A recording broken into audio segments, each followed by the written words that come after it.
હોળીના પર્વને હવે ગણતરીના જ દિવસો બાકી રહ્યા છે ત્યારે બનાસકાંઠાના યાત્રાધામ અંબાજીમાં વતન જવા ઈચ્છતા મુસાફરોની ભારે ભીડ જોવા મળી છે। ખાસ કરીને ગુજરાતમાં રોજગારી અર્થે આવેલા રાજસ્થાની શ્રમિકો દિવાળી ગમે ત્યાં પણ હોળી તો ઘરે જ એ કહેવતને સાર્થક કરવા પોતાના માદરે વતન જતા હોય છે। અંબાજી બસ સ્ટેન્ડ પર મુસાફરોનો ભારે ઘસારો જોવા મળી રહ્યો છે। એસટી તંત્રની વિશેષતા સામે અનેક સવાલો ઊભા થઈ રહ્યા છે। જે પ્રમાણેની વ્યવસ્થા છે, પગ મૂકવાની પણ જગ્યા ન હોવા છતાં પણ લોકો ઊભા રહીને જોખમી મુસાફરી કરી રહ્યા છે। મુસાફર પહોંચે કરતા લોકો છે તે લોકો પણ આક્ષેપ કરી રહ્યા છે કે 2-3 કલાક સુધી બસ ન મળતા તેઓ ખાનગી વાહનોમાં જોખમી રીતે મુસાફરી કરવા માટે મજબૂર બન્યા છે। તો બીજી તરફ ખાનગી વાહન ચાલકો પણ ઓવરલોડિંગ કરીને મુસાફરોના જીવ સાથે ખિલવાડ કરી રહ્યા છે।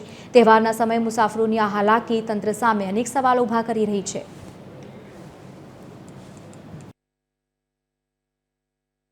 અમુક ધંધા અર્થે વસેલા હોય એના લીધે મજૂરી અર્થે આવેલા હોય એમને રાજસ્થાન તરફ જવા માટે રોજિંદા શેડ્યુલના મુસાફરો વિશેષ 3 બસોનું વધારે આયોજન કરેલ છે અને વધારે પબ્લિકનો ઘસારો જોવા મળશે તો અમે અંબાજી એસટી ડેપો દ્વારા વધારે ગાડીનું થોડું આયોજન કરીશું। જે રીતે હોળીના તહેવારના ગણતરીના દિવસો બાકી રહ્યા છે, ગણતરીના દિવસોમાં જે લોકો મજૂરિયાત જે વર્ગો હોય છે તે મજૂરિયાત વર્ગો જે રજાઓ પડતી હોય છે, જે હોળીની રજા પડતી હોય છે તેને લઈને તેમ લોકો માદરે વતન જતા હોય છે। એટલે કે માદરે વતન એટલે પોતાના ગામડે જઈને જે હોળીનો જે તહેવાર મનાવવા જતા હોય છે તેને લઈને આપણે અંબાજી ખાતે જે બસ સ્ટેશન આવેલું છે તે બસ સ્ટેશનમાં વાત કરીએ કે જે રીતના જે બસો છે તે બસો હાઉસફુલ જોવા મળી રહી છે। જે રીતના જે લોકો છે તે લોકો રાજસ્થાની એટલે કે રાજસ્થાની લોકો જે અંબાજી ખાતે વધુ રહેતા હોય છે તે લોકો પોતાના માદરે વતન જઈને જે હોળીનો જે તહેવાર મનાવતો હોય છે તે મનાવવા માટે